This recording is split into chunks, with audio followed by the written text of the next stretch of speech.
interrupt our regular programming to bring you this special weather bulletin.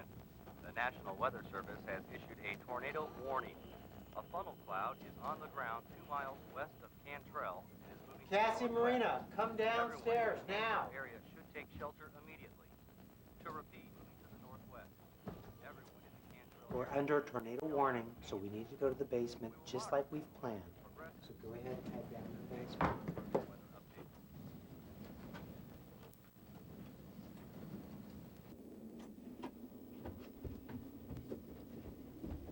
Just stay calm. Everything will be fine.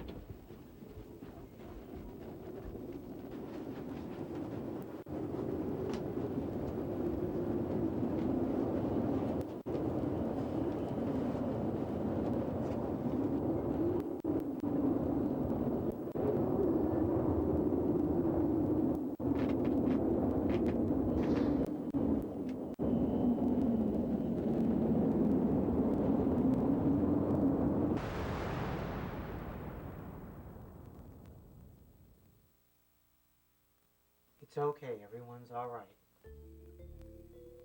The Reeves family had a tornado survival plan. They watched the approaching storm. They heard the tornado warning on the radio, went to a designated shelter area in their home, and waited for the storm to pass. It's a textbook example of how to survive a tornado.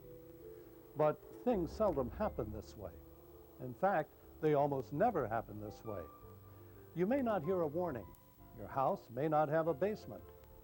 You may not be at home. Nearly 800 tornadoes are reported across the United States and Canada each year, and they can strike at any time of the night or day and develop so quickly that they may come with little warning. In 1990, a killer tornado was on the ground and 18 people were dead before Plainfield, Illinois could be warned. 20 people died on Palm Sunday in 1994 when a tornado slammed into the Goshen United Methodist Church in Piedmont, Alabama. They never heard the warning. Think about surviving a tornado before the storm clouds are boiling overhead. You need to have a plan for taking shelter wherever you are. You must be responsible for your own safety.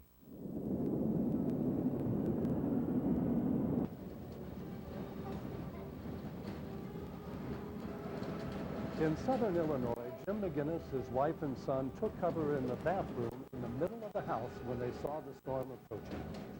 His wife and son crouched in the bathtub while he lay on the floor beside them.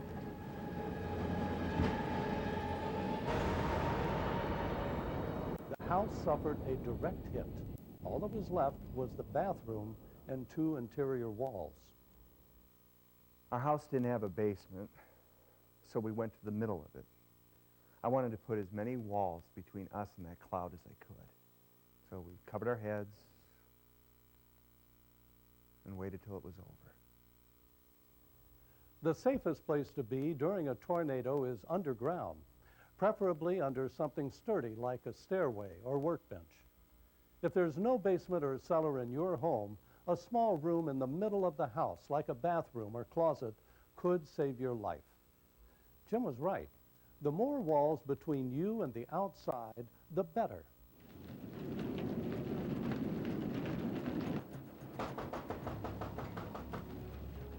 In Central Florida, Carolyn Byer was safely in a friend's basement when a tornado ripped apart her mobile home.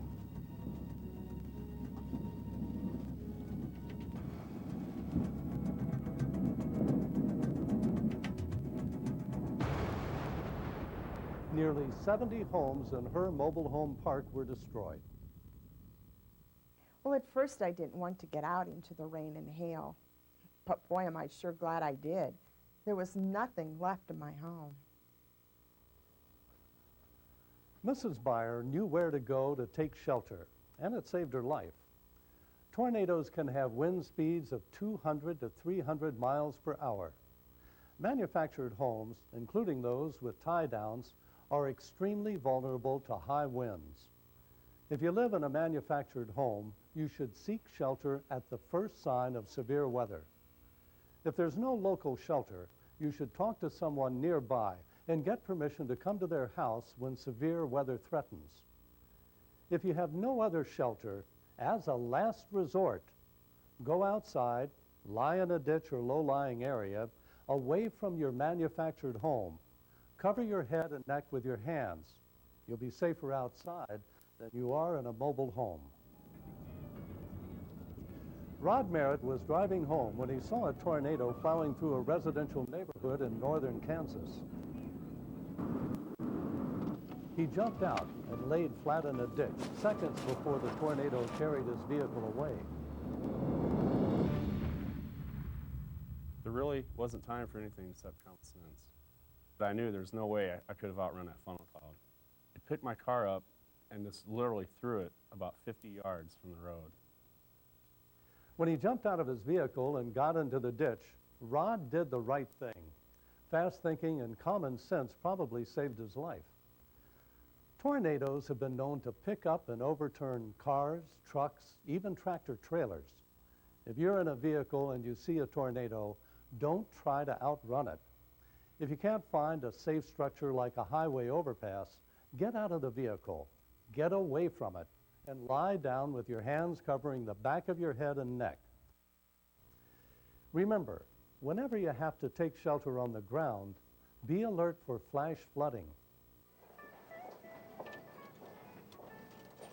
Attention in the mall.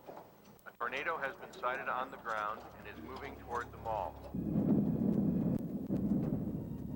Quickly move to the center of the store you are in. When a tornado hit a shopping center in South Carolina, there was no time for anyone to get to a designated shelter area. Vanessa Johnson was one of several people who huddled on the floor of the lower level while the building dissolved around them. Well, I got on the floor away from the windows and the skylights. The whole building just came apart. There was glass everywhere. It's a miracle nobody got killed. Most people injured by tornadoes are hit by flying debris. If you need to take shelter in a public building and you can't get to the basement or shelter area, do what Vanessa did. Move to the center of a lower level. Stay away from the windows and lie flat on the floor. Tornadoes seldom strike when the whole family is at home.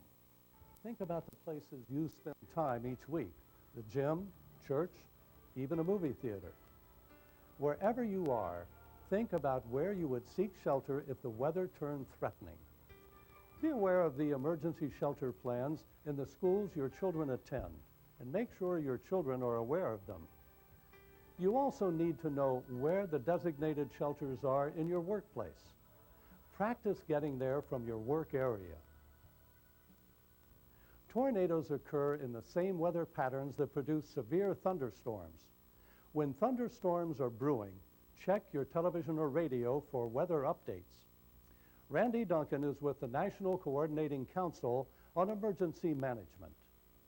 It's important to know the difference between a watch and a warning. When the National Weather Service issues a watch, that means that weather conditions are right for the formation of a tornado. When the National Weather Service issues a warning, that means that a tornado is occurring. If a warning is issued, you should take shelter immediately. That should be the only thing left to do. All your preparation steps should take place during the watch. If the sky begins to look black or greenish, if it begins to boil, if you can observe clouds rotating, if you hear the sound of a freight train, these are all signs that a tornado may be nearby. A big part of surviving a tornado is knowing when and where to take shelter. You should develop a family tornado survival plan and be ready to use it. Choose the best place in your home to take cover and conduct a family tornado drill so everyone knows about the plan. Don't wait until the emergency siren goes off to start grabbing supplies and thinking about what to do if a tornado hits. Plan ahead. Take responsibility for your own safety. Plan to survive. I'm just glad I was able to walk away from it. Yeah, I tell you what, I got pretty muddy laying in that ditch, but I did live to tell about it. We made it. 10 minutes later, the sun came out, and we were still alive.